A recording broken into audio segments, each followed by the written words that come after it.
안녕하세요. 텍스톰 실습에 앞서서 이론적인 부분에 대해서 간략히 설명드리도록 하겠습니다. 먼저 텍스트 마이닝이란 무엇인가에 대해서 설명드리겠는데요. 그러니까 저희가 텍스톰 프로그램을 사용을 해서 텍스트 마이닝을 하려고 했잖아요. 이 마이닝이 무엇인지에 대해서 설명을 해드리겠습니다. 텍스트 마이닝이라는 것은 특정 분야에 대한 지식을 이용해 특정 목적에 맞는 유의미한 정보나 패턴을 추출하고 분석하는 기법.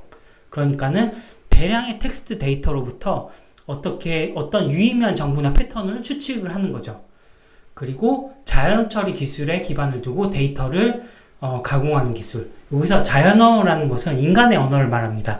인간의 언어인데 영어, 한국어, 일본어 같이 인간의 언어를 그러니까는 어떤 기술, 그러니까 프로그래밍 언어죠. 그러니까는 컴퓨터 프로그래밍 언어를 통해서 인간의 언어를 분석하는 것이 자연어 처리 기술이라고 합니다. 그런데 이런 자연어 처리 기술에 기반을 두고 데이터를 가공한다. 그러니까 텍스트 데이터를 가공한다라고 보시면 되고요. 그래서 이 가공하는 기술을 텍스트 마이닝이라고 합니다. 그래서 텍스트 마이닝은 크게 세 가지 단계로 이루어지는데 데이터를 수집하고 데이터를 전처리하는데 전처리라는 것은 데이터를 분석하기 위해서 데이터를 어떤 가공하는 작업을 말합니다. 그리고 데이터가 가공이 됐으면은 데이터를 분석을 하게 되죠. 그래서 첫 번째로 데이터 수집에는 크게 세 가지 방법이 있습니다. 그러니까 파이썬, 그러니까 컴퓨터 프로그래밍 언어를 통해서 웹에 있는 데이터를 수집하는 기술. 이 경우에는 파이썬 언어를 알아야 된다는 그런 단점이 있고요. 그 다음에 공공 데이터 서비스, 그러니까는 빅카인지나 리스 같이 공공 빅데이터를 제공하는 그런 사이트들이 있습니다. 이렇게 공공 데이터를 활용해서 데이터를 수집을 할 수가 있고요. 그리고 세 번째로 텍스톰과 같이 웹크롤링은 어떤 코딩 없이 대신 해주는 그런 웹크롤링 서비스 프로그램이 있습니다. 그래서 뭔가 이런 코딩이 필요 없다는 장점이 있지만 단점으로는 수집 채널이 제한될 수가 없어요. 그러니까는 텍스톰 이런 프로그램에서 제공되지 않는 채널은 채널의 데이터를 수집을 하려고 하면은 어려움이 있다라는 어려움이 있고 제한이 있다라는 문제가 있습니다. 하지만 이 텍스톰에서는 그러니까 포털이라던가 언론사라던가 또 그리고 내가 가지고 있는 데이터까지 이렇게 분석을 해주기 때문에 어느 정도 이런 자유도가 굉장히 높은 웹크롤링 서비스라고 할 수가 있어요. 그래서 지금 보시면은 텍스톰에서는 포털 사이트, 네이버에 있는 네이버 다음 구글, 제가 실습 때 보여드리겠지만 이런 네이버 다음 구글이라던가 이런 포털에 있는 블로그, 카페 글 같은 걸 수집을 할 수가 있고요. 뉴스 같은 경우는 국내 주요 언론사에 대한 그런 데이터 수집을 할 수가 있습니다. 그리고 보유 데이터 같은 경우는 내가 엑셀 파일로 가지고 있는 데이터 같은 경우 엑셀이라던가 CSV 어떤 CSV라던가 텍스트 파일로 가지고 있는 데이터들이 있을 거 아니에요. 이런 내가 컴퓨터에서 보유하고 있는 데이터에 대해서 이렇게 데이터 분석 수집을 이렇게 제공을 해줍니다. 그리고 데이터를 수집을 했으면은 분석하기에 알맞게 데이터를 가공하는 단계가 있다 그랬잖아요. 그게 전처리 단계인데요. 전처리 단계 같은 경우에는 여러 가지가 있지만 여기서 가장 많이 쓰이고 중요한 게 형태소 추출하는 작업이 있고 그 다음에 의미 없는 단어를 삭제하거나 수정하는 불용어 처리 작업이 있습니다. 그래서 형태소 추출 같은 경우에는 이런 문장이 있을 적에 이 문장 안에서 특정 형태소만 이렇게 추출하는 거예요. 그러니까는 어제 콘서트에서 들은 곡이 좋았었던데 여기서 명사만 이렇게 따로 곡 이렇게 명사만 추출을 합니다. 아니면은 내가 명사가 아니라 명사랑 형용사, 동사가 추출하고 싶다 그러면은 콘서트, 들은 곡, 좋았었다 이런 식으로 내가 원하는 품사에 대해서 이렇게 품사에 대한 그런 품사들만 추출하는 작업이 형태소 추출이라고 보시면 돼요. 그리고 텍스톰에서는 이런 식으로 품사를 설정을 하면은 이렇게 해당 품사에 맞는 그런 데이터들을 데이터들을 정제를 하게끔 해줍니다. 그리고 불용어 처리 같은 경우에는 말 그대로 의미 없는 단어를 처리하는 작업이에요. 여기서 113 앞에 있죠. 이 단어를 의미가 없으니까 제거를 해주고 점점점 이런 특수 문자들을 제거를 해주고 이런 불용어를 제거하는 작업이 불용어 처리 작업이라고 할 수가 있습니다.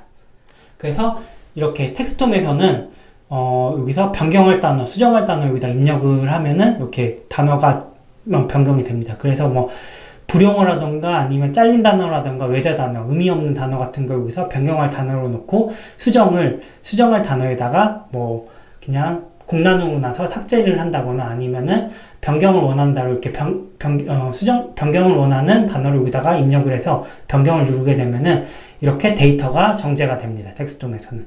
이 부분도 제가 실습 때 한번 보여드리도록 할게요. 그래서 이제 수집하고 정제를 했으니까 이제 분석을 해야겠죠. 분석을 하는데, 분석 방법에는 굉장히 여러 가지가 있습니다. 지금 이게 뭐 빈도, TF, IDF, 엔그램, 2A, 뭐 동시 출현 단어, 감성 분석, 그 다음에 토픽 모델링, 뭐 그런 게 있는데, 이것 말고도 굉장히 많아요, 기법이. 근데 지금 여기서 제가 설명해 드린 거는 빈도랑 엔그램에 대해서만 설명을 해 드리도록 하겠습니다. 먼저 단어 빈도 같은 경우에는 말 그대로 특정한 단어가 특정 문서 내에서 얼마나 자주 등장한지를 카운트하는 그런 분석 기법이라고 나옵니다. 그러니까는 문서 안에서 많이 나온 단어들이 몇 번 나왔냐라는 거예요, 의미가. 그래서 뭐 여기서 이런 문서들이 여러 개 있을 적에 이 문서들을 종합을 해서 단어 빈도를 구하는 거죠. TF, 그러니까 텀 프리퀀시가 보통 빈도의 약자인데 이렇게 빈도가 많은 것부터 낮은 걸로 이렇게 차례차례로 이렇게 분석이, 그러니까 보통 이렇게 표 형식으로 데이터가 제시가 됩니다. 그래서 지금 보시면은 여기서 빈도가 있죠? 빈도가 높은 단어부터 낮은 단어로 이렇게 나열이 되고, 이렇게 빈도가 높은 거는 이렇게 큰 단어로, 작은 거는 여기서 좀 작은 단어로 이렇게 시각하는 기법이 워드 클라우드 분석 기법이라고 합니다. 이런 거, 빈도랑 워드 클라우드는 너무 흔해가지고 굉장히 많이 보셨을 거예요. 그래서 이렇게 단어 빈도 분석에서는 이렇게 몇 번 나왔는지를 높은 순으로 이렇게 카운트해서 데이터를 제시를 하고, 이 제시된 데이터를 바탕으로 해서 이렇게 시각화를 진행을 한다, 워드 클라우드 라고 보시면 될 것 같습니다. 그리고 텍스트홈에서는 지금처럼 이렇게 빈도가 텍스트홈에서 이렇게 자동으로 분석을 해주는데, 빈도가 이렇게 나오게 되고 높은 순으로 빈도가 높은 것부터 이렇게 단어가 차례차례 이렇게 나오죠. 그리고 뭐 막대 그래프 형식으로 이렇게 시각화도 제공을 합니다. 워드 클라우드도 같이 제공을 하고요. 그래서 빈도 분석은 이렇게 하는 거고, 다음으로는 엔그램 분석에 대해서 설명을 드리겠습니다. 엔그램은 데이터에서 단어가 연쇄적으로 표현된 정도를 알 수 있게 하는 분석 방법인데요.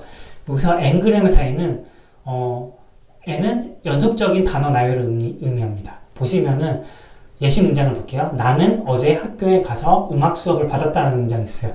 그러면 여기서 N이 1일 때, 그러니까 유니그램이라고 하는데, 그러면은 한 개의 연속적인 단어 나열이 유니그램이죠. 그러니까는 한 개, 나는, 그 다음에 어제, 뭐 학교에, 이렇게 한 개의 단어 쌍만 이렇게 표시가 되고요. 투그램 같은 경우는 두 개의 연속적인 단어. 그러니까 나는 어제 학교에, 뭐 학교에 가서 음악 수업을 받았다. 그러니까는 엔그램의 이동 방향은 여기서 왼쪽, 그러니까 문장 읽을 때 방향이고요. 왼쪽에서 오른쪽. 그리고 엔그램에서 n에 따라서 이렇게 잘라지게 됩니다. 연속적으로. 하나면은 여기서 한 개씩 이렇게 자르게 되고, 두 개면은 이게 두 개 쌍을 지어가지고 이렇게 자르게 되고요. 그래서 3g은 말 그대로 여기 3개 쌍으로 이렇게 잘라서 분석을 하는 거죠. 4g은 4개 쌍. 그래서 이걸 보시면 좀 직관적으로 감을 쉽게 잡을 수가 있으실 거예요. 그래서 보통 분석 같은 경우에 2g 위주로 많이 나옵니다. 그러니까는 단어 A가 나왔을 때 단어 B가 나오는 빈도수라고 보시면 되는데요. 그러니까 단어 A에서 B로 이렇게 동시에 출현했을 그러니까 단어 A가 나왔을 때 단어 B가 나오는, 어떻게 보면 이렇게 동시 출현이라고 보시면 되는데요. 단어 A가 나왔을 때 단어 B가 동시에 나오는 빈도수. 그래서 뭐 화살표 방향 같은 경우에는 이렇게 문장 방향이고요. 문장에서 왼쪽에서 오른쪽 방향이고, 빈도수가 여기서 오른쪽에 제시가 됩니다. 반대로 여기서는 단어 B가 왼쪽에 나오고 단어 A가 오른쪽에 나왔을 적에는 나왔을 적에 50. 그러니까 단어 B가 나왔을 때 단어 A가 나오는 빈도수라고 보시면 되고요. 그래서 텍스트홈에서는 이렇게 2g으로 이렇게 데이터가 제시가 돼요. 단어 1, 단어인데 여기서 화살표 방향은 이렇게 단어 1에서 단어 2 방향으로 가고요. 시각화 같은 경우는 여기서 단어 1, 단어 2 이런 식으로 그러니까 콘텐츠 제작 뭐 이런 식으로 겠죠. 콘텐츠에서 제작 이렇게 화살표가 가고 다양 콘텐츠 다양이 나왔을 적에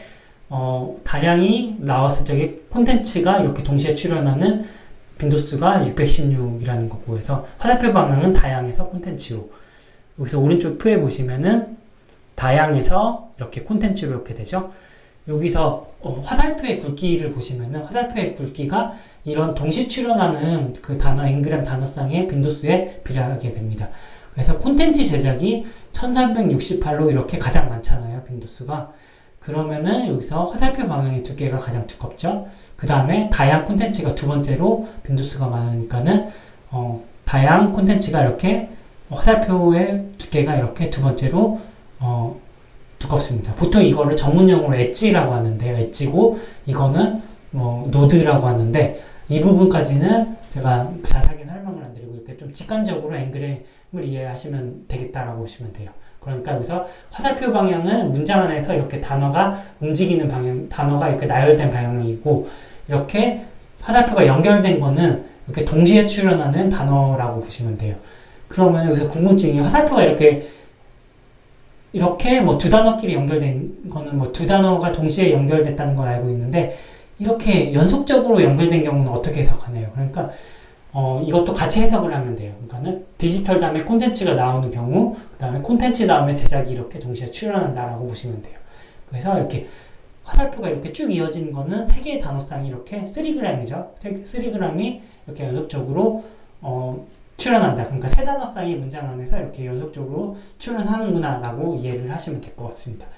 그래서 제가 기본적인 개념은 여기까지 설명을 해보고 다음 시간부터 이제 텍스트홈에서 데이터 수집하고 정제하고 그 다음에 분석하는 작업을 한번 실습을 해보도록 하겠습니다. 감사합니다.